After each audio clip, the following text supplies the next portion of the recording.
Everyone, welcome to my YouTube channel. आज हम प्राचीन हरियाणा का इतिहास के बारे में कुछ महत्वपूर्ण स्रोत हैं उनको जानेंगे और समझेंगे। जो प्राचीन हरियाणा का इतिहास है उसमें सबसे पहले एक बात आती है, जो इतिहास का पिता है वो कौन है। हेरोडोटस इतिहास के आधुनिक पिता हैं और उन्होंने एक पुस्तक लिखी थी जिस पुस्तक का नाम था हिस्टोरिका। फिर इसके बाद होता है कि पुरातात्विक पिता कौन है, अलेक्जेंडर कनिंघम। हरियाणा के इतिहास को जानने के लिए 3 भागों में बांटा था। सबसे पहले प्रयाग ऐतिहासिक काल, इसका समय है 25 लाख से 10,000 ईसा पूर्व तक। दूसरा है आदि ऐतिहासिक काल जो कि 10,000 से 4,000 ईसा पूर्व तक। तीसरा काल है ऐतिहासिक काल 4,000 से 1,000 ईसा पूर्व तक।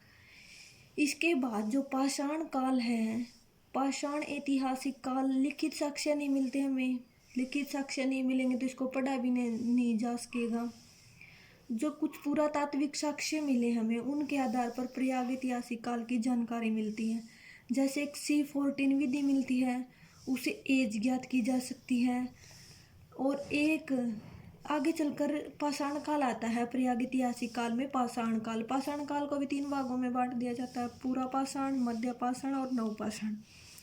जो पूरा पाषाण काल था उसकी जानकारी हमें हरियाणा में ही, जो कि पिंजौर, जो कि पंचकुला में है, उसमें एक बस्ती मिलती है जिसमें जो डाईपिलग्रामक एक व्यक्ति होता है वो 1.5 करोड़ वर्ष पुरानी खोपड़ी की खोज करता है।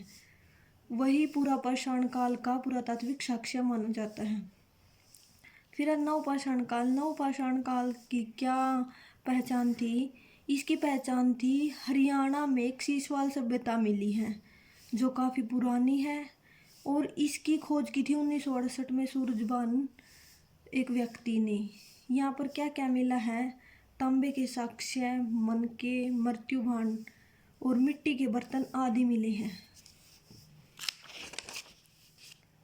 इसके बाद है आदि ऐतिहासिक काल। ये दूसरा काल है।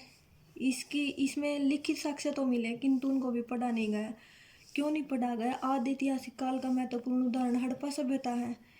इसके साक्ष्यों को इसलिए नहीं पढ़ा गया क्योंकि उनकी लिपि चित्रात्मक थी, किसी के न समझ में आने वाली लिपि का प्रयोग किया गया था, इसलिए उनके साक्ष्यों को पढ़ पाना संभव नहीं था। तीसरा काल है ऐतिहासिक काल। ऐतिहासिक काल, इसमें लिखित साक्ष्य मिले हैं, उनको पढ़ा भी गया है और इसका महत्वपूर्ण उदाहरण है वैदिक सभ्यता और हमारे वेद जो कि संस्कृत भाषा में लिखे गए थे।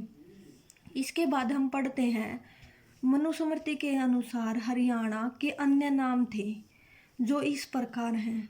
सबसे पहला नाम था ब्रह्मावत, फिर था ब्रह्म ऋषि का प्रदेश और तीसरा नाम था ब्रह्मा की उत्तर वेदिका। ये हरियाणा के तीनों नाम थे प्राचीन। इसके बाद जो हरियाणा शब्द है वो प्रथम बार उल्लेखित कब हुआ और कहाँ पर हुआ, कौन से अभिलेख में या कौन से वेद में इसका उल्लेख किया गया? हरियाणा शब्द का उल्लेख सबसे पहले ऋग्वेद में हरियाणा को रज हरियाणा की संज्ञा दी गई। उसके बाद जो आर्य थे, आर्यों के आगमन की भूमि किसको माना जाता था? हरियाणा और पंजाब को आर्यों के आगमन की भूमि माना जाता था। Thank you.